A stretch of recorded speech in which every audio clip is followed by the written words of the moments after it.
Assalamualaikum warahmatullahi wabarakatuh. Selamat pagi semua anak-anak Ustadz semua.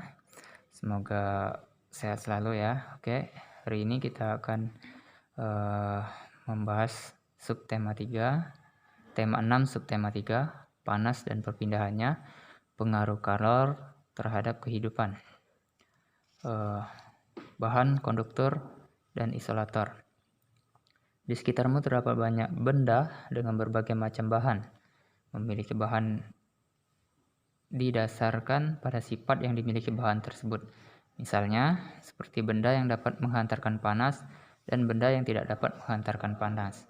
Benda yang mempunyai kemampuan menghantarkan panas dengan baik, ada pula benda yang tidak dapat menghantarkan panas. Bahan yang dapat menghantarkan panas dengan baik disebut dengan konduktor. Sedangkan bahan yang tidak dapat menghantarkan panas disebut dengan isolator. Bahan konduktor sering digunakan dalam kehidupan sehari-hari, biasanya terbuat dari bahan logam, panci, wajan penggorengan, dan beberapa peralatan masak di dapur tersebut dari logam. Jenis logam yang paling sering digunakan untuk membuat alat-alat tersebut antara lain besi, aluminium, dan tembaga. Bahan yang tidak dapat menghantarkan panas disebut isolator. Beberapa bahan yang termasuk sebagai isolator antara lain kayu, kain, dan plastik.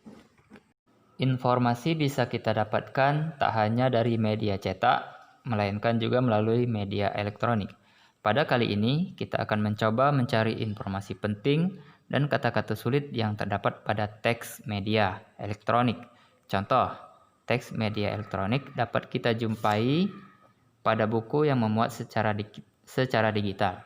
Untuk melihat isinya, diperlukan jaringan internet dan alat elektronik seperti telepon genggam atau komputer pribadi. Oleh karena itu, buku elektronik menjadi salah satu media elektronik yang juga sering digunakan oleh masyarakat modern sekarang ini. Selanjutnya, untuk memudahkan kita dalam mendapatkan arti dari kata-kata sulit, kita dapat membuka Kamus Besar Bahasa Indonesia atau KBBI. Benda, konduktor, dan isolator. Panas dapat berpindah dari satu tempat ke tempat lain dengan cara konduksi, konveksi, dan radiasi. Benda-benda yang dapat menghantarkan panas dengan baik disebut konduktor. Benda-benda yang tidak dapat menghantarkan panas dengan baik disebut isolator. Barang-barang dalam kehidupan sehari-hari banyak yang memanfaatkan sifat benda sebagai konduktor atau isolator. Benda apakah itu?